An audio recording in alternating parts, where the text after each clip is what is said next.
From MuteSix Media, this is 10K a Day, a podcast about the details it takes to scale your business online. I'm your host, Peter Star Northrup, bringing you this time kind of a niche one. A lot of our audience out here in California and the rest of the U.S. West Coast has been asking us a lot about the nuances, specifically in marketing cannabis and CBD products as this new wave of legalization hits America. So, to focus in on that as specifically as possible, we're actually going to be talking about all the complications that come from using influencers to market cannabis and CBD products. And to do that, we've brought in Sarah Grosz, head of influencer marketing here at MuteSix. Sarah, thanks so much for joining us today. How you doing? Thanks, Peter. I'm so excited to talk about some influencer and then some CBD. Exactly. I think we're kind of doing this a little bit out of order. Like, you're really blowing up the influencer market, and now you've left being an influencer yourself and are now sort of being a boss to influencers. And I would really love to get your grand unified theory for all things influencer marketing. But instead today, fuck it. Let's just talk all things cannabis and CBD influence marketing, because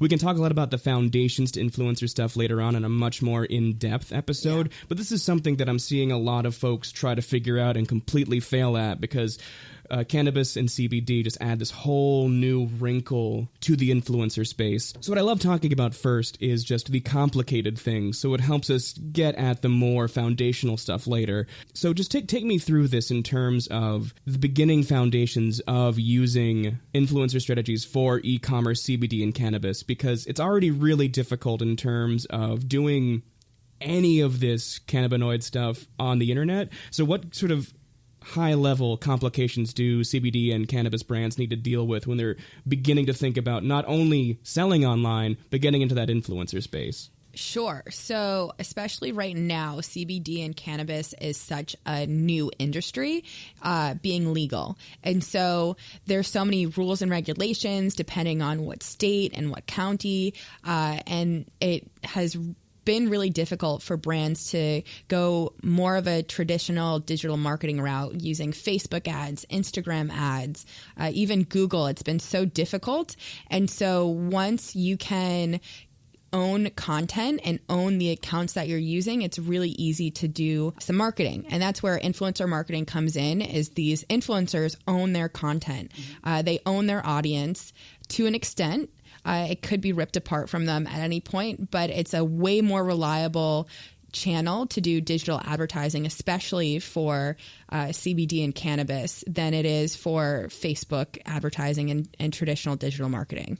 And does that mean brands kind of have to contend with sort of a break in the attribution chain? Like, people can't really think about appropriately attributing for influencers? Or is it one of those things that just becomes like a direct sort of channel in your Google Analytics? Like, how do you have to think about that in terms of like which influencers you're targeting if we can just jump into the attribution right out the gate? Yeah, I mean, so with influencer marketing, there's really two ways to attribute ROI or sales at scale. And that's using unique discount codes per influencer, and then also having unique swipe up links.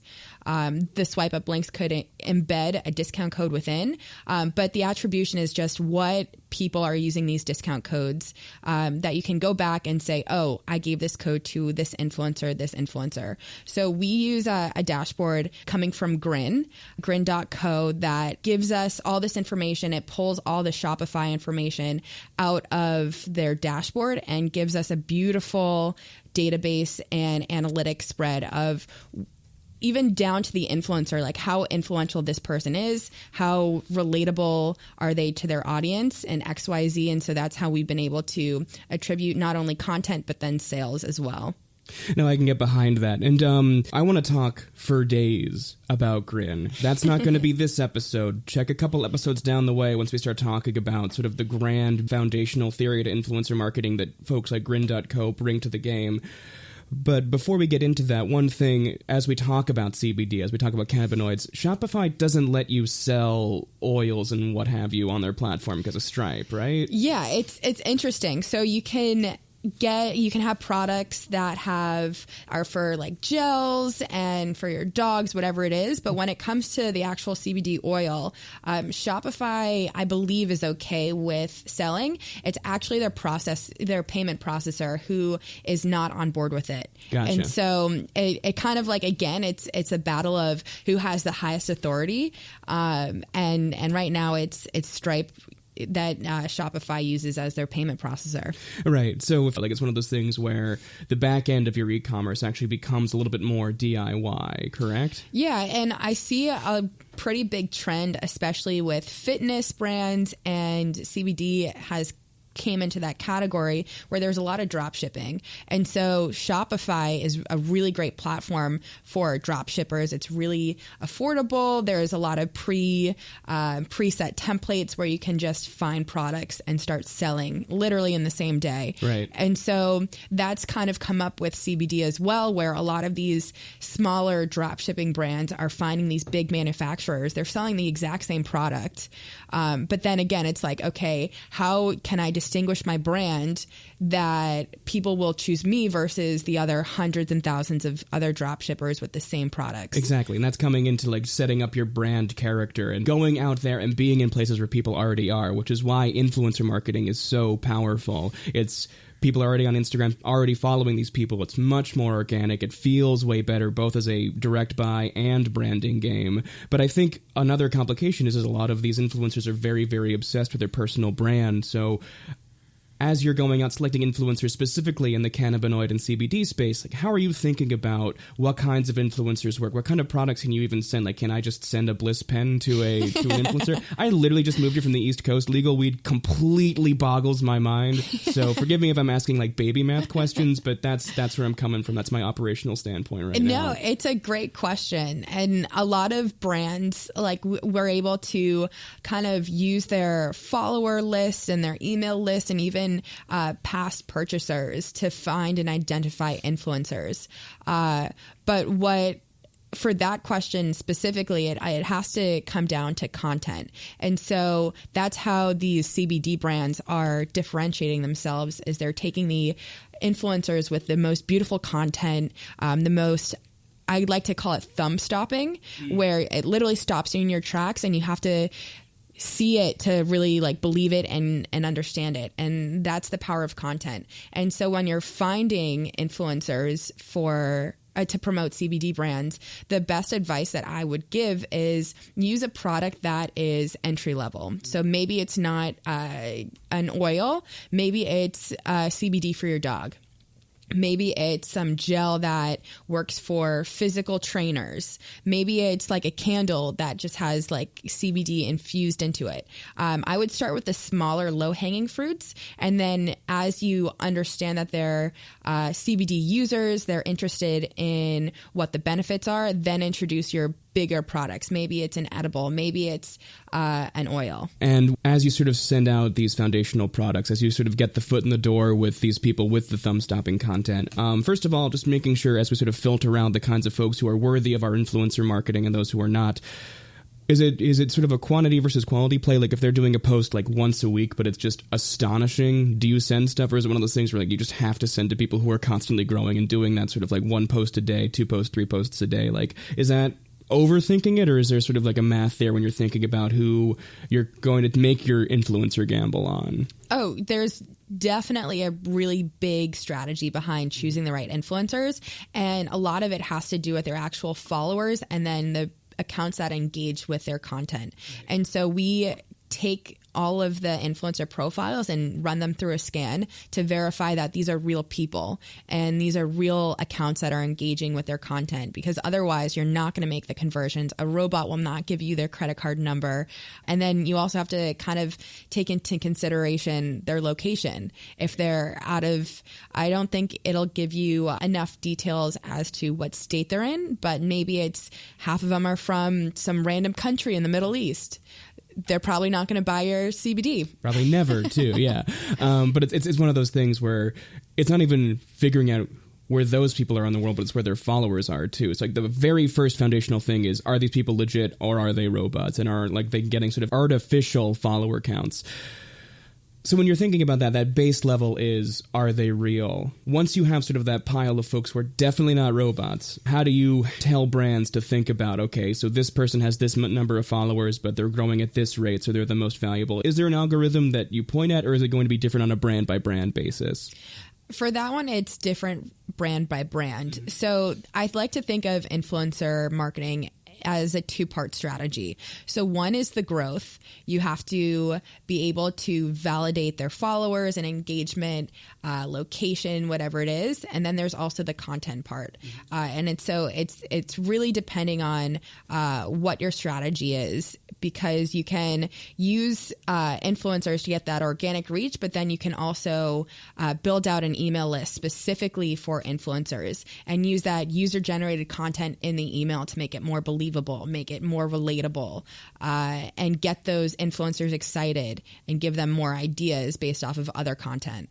Right, because it's basically a two-prong process or three-prong process with influencer marketing. It's basically getting your premium UGC, it's getting as much brand awareness as possible at the same time, and it's also getting people who are directly using your products to allow people to direct buy from Instagram, from Facebook, from whatever channel. Is that kind of like the three pillars, or is there a better way of thinking about like all the different kinds of goals you can have in mind for influencer marketing? Totally. You nailed that one. Oh, nice. Okay. Well, good thing I'm the interviewer here, not the person answering the questions.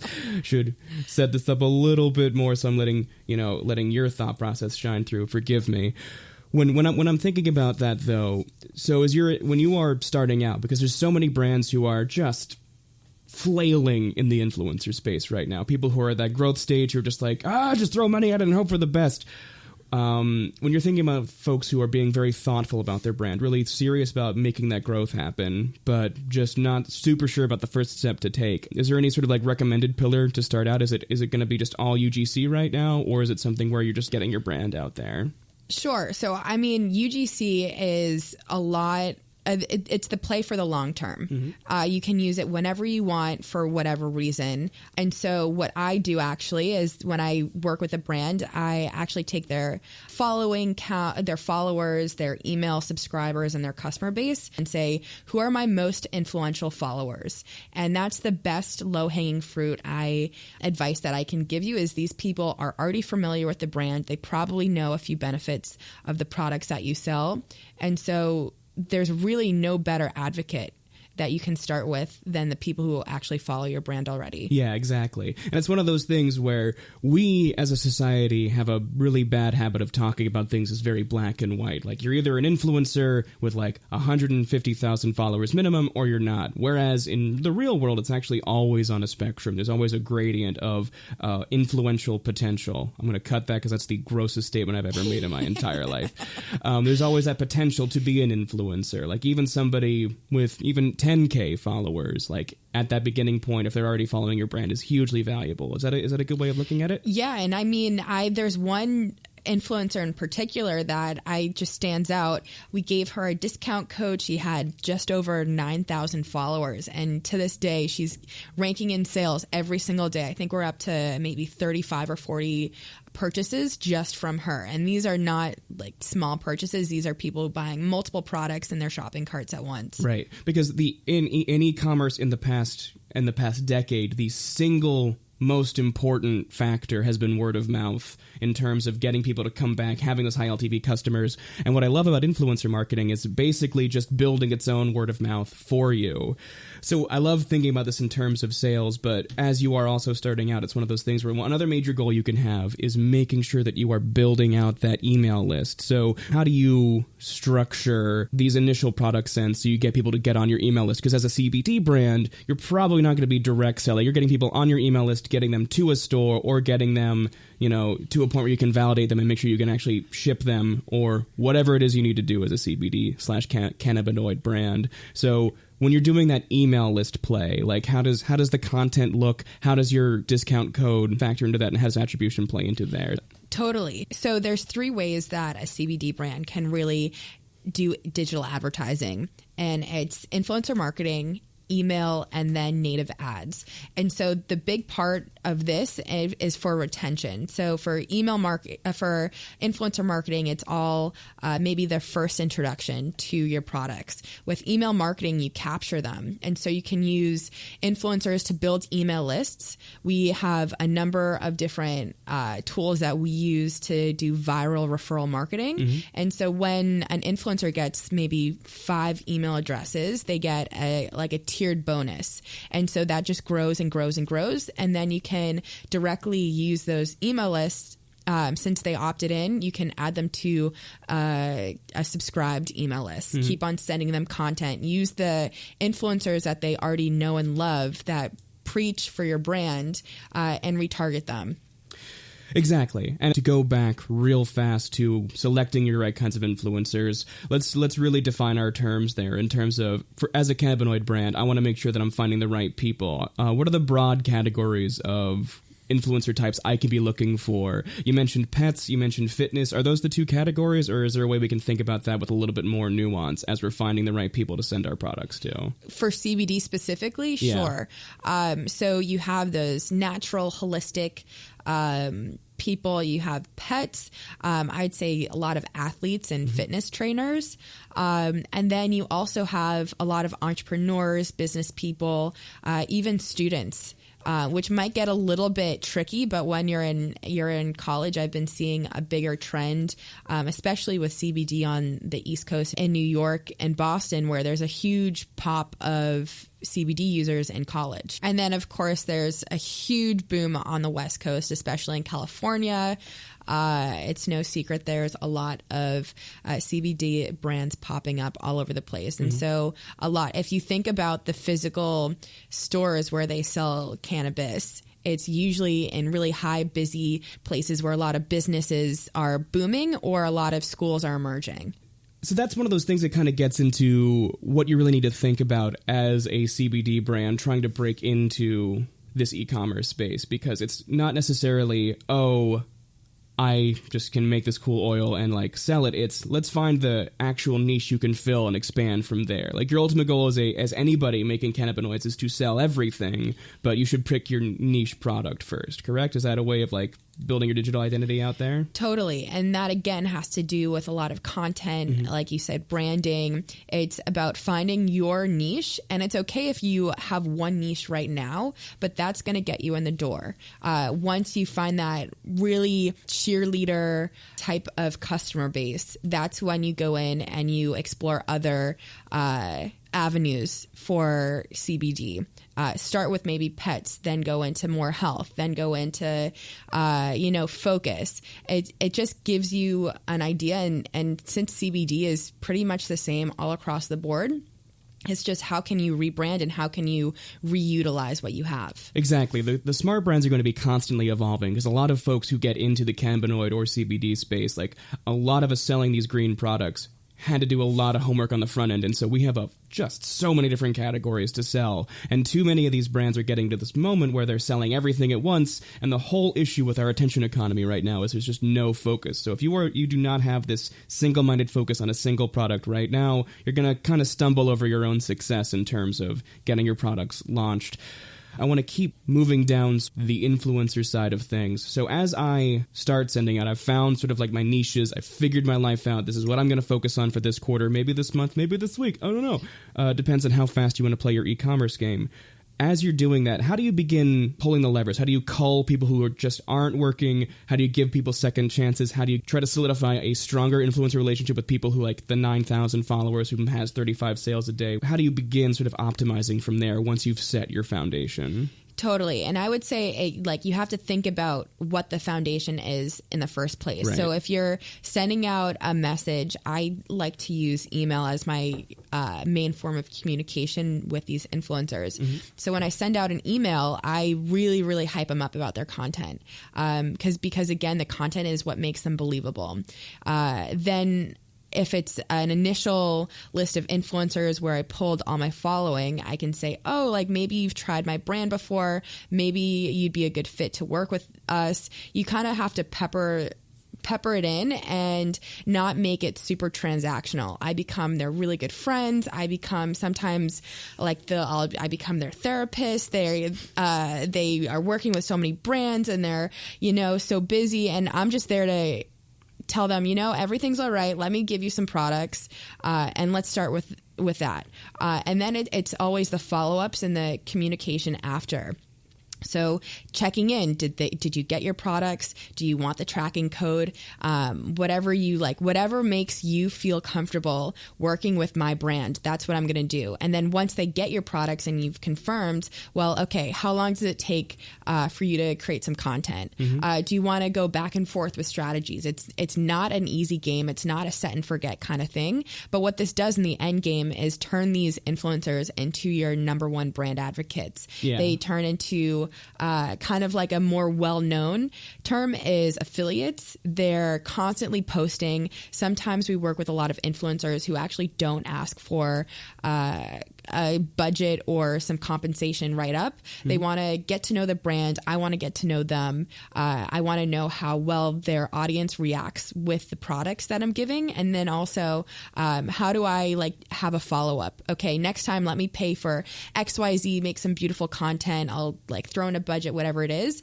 But it's always in the follow-up to keep these influencers and content creators continuously posting and advocating for your brand. And this is one of those mistakes that so many brands make. They get their social media manager to also be their influencer person, when really you need like a sales role managing your influencers, right? Because it's something that...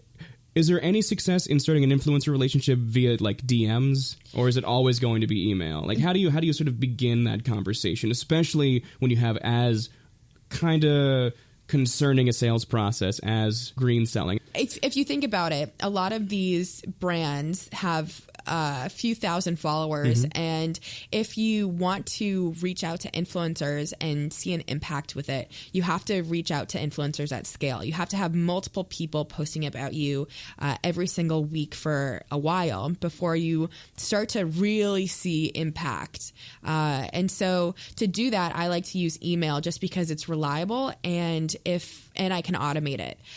With using Instagram DMs, I can automate it, sure, but there is that potential that a brand's Instagram account will be restricted, it will get flagged, whatever it is. And then so that's why I use email. And then also email allows me to create a CRM. So again, I use the grin.co email CRM so I can continuously add influencers to sequences, making sure that I'm always top of mind. It's a whole new sales channel, as exactly that you mentioned before, using email to reach out to these influencers, keeping top of mind, getting them interested, and then also like being able to follow up at scale, because scale is the real exclamation here. Is one or two influencers will not do anything until you start seeing a lot of interest and a lot of mentions happening at once. Right. It's the same deal. Like if you are a poor, hapless inbound person trying to figure out how to manage your influencer life, go over to the sales desk, find a bunch of SDRs and get those kinds of strategies, because the exact same process. If you're a strong SDR, congratulations, you can be an even stronger manager of influencer marketing. Is that a good way of looking at it, or is that a gross oversimplification? Totally. And it's cool because how I kind of started with influencer marketing was I was on the sales team, reaching out to hundreds and hundreds of brands at any point, scraping email lists, doing whatever I can to find opportunities. And that's the same mindset that you have to go into influencer marketing is, okay, there's millions of accounts, even sometimes I think there's billions of accounts now on Instagram. Where's my target? And then how do I get in touch with them? And when I think about that, I guess the main thing, just to really bring this home, is that sort of initial sales pitch one last time. Just getting into that idea of how do I assuage the worries of potentially very brand-conscious influencers, because the most valuable ones that you're sort of interacting with will also be the ones who are the most reticent for making posts. So when you're trying to, like, get through as many sequences as possible and get as many influencers on board as possible, like, how do you get people on board with the idea of CBD oil for their pets or whatever kind of edibles? How do you play that game? How do you get people comfortable with your brand? Like, what's that introduction like? Tell me how you sort of think about the responses you get from influencers once you send out these initial emails. Right. So to do that, you have to kind of think of where you're getting your influencers from. And so what are those keywords? Have they mentioned #dog in a post recently, or do they mention their a doggy mom in their bio? And so it really depends on how you source your influencers. And then me personally, I always have a human touch ensuring that the content that they share is actually beautiful and on brand with the companies that I'm working with. And so once you have those two pieces of information, they have beautiful content and some sort of interesting thing about their content or about them in their bio, that's how you personalize a message at scale. So then you can say, hey, name, I really love your content. It's so beautiful. I noticed that you had a dog. I have this awesome product. Was wondering if you'd be interested in collaborating. And then I always personalize it a little bit more and use their Instagram handle in the subject. So they know that I did take the time and I know like who they are beyond their first name. It's one of those things where you have to add as many of those details as possible, but at the same time with as much rapidity as possible, because you have only a few seconds to get their attention. And it's one of those things where if you put the actual Instagram handle in the subject line, that is an instant signal as opposed to very generic, like, hello, yes, products, which is, you get so many of those. I just don't understand what some of these brands are doing as they just flail wildly into potential influencer inboxes / DMs. Yeah. And one thing that I would add is the @ sign. So every single Instagram handle starts with an @ right. In an email campaign, that @ acts as an emoji. So it's as clickbaity as you can get without like adding like a million smiley faces and, you know, all these like crazy whatever it is. The @ sign for me acts as the emoji. Because it's like, it's eye grabbing or okay. Totally. So you're not throwing too many emojis and you've got that @ symbol, you're good. It stands out in an inbox. Cool.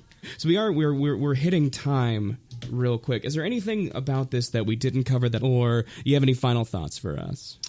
No, we really hit all the big points. This was great. Awesome. Yeah. It's a great way to sort of like get at a complicated side of your perspective before we have just a million episodes about how do you actually source influencers and then like how do you optimize from there and what is this grin thing you were talking about?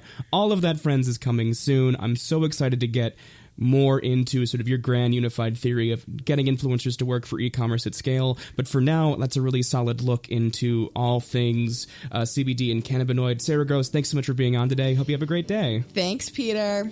So once again, huge thank you to Sarah Grosz, head of influencer marketing here at MuteSix. Audience, thank you for listening to this whole interview if you're still here. As always, if you like this episode, please make sure you subscribe to us on Apple, Stitcher, Overcast, wherever fine podcasts are sold. Or you can feel free to check us out at mutesix.com/10K a day and subscribe to us from there. Either way, audience, this episode was produced, hosted, and voiced by me, Peter Star Northrop. All of the amazing ideas you heard today came from Sarah Grosz, head of influencer marketing here at MuteSix. Our associate producer for this production was Sarah Hart, and as always, our executive producer and CEO is Steve Weiss. Audience, thank you so much for your time, and as always, we like to leave you with peace, love, and ROI. Everyone be well. Thank you so much.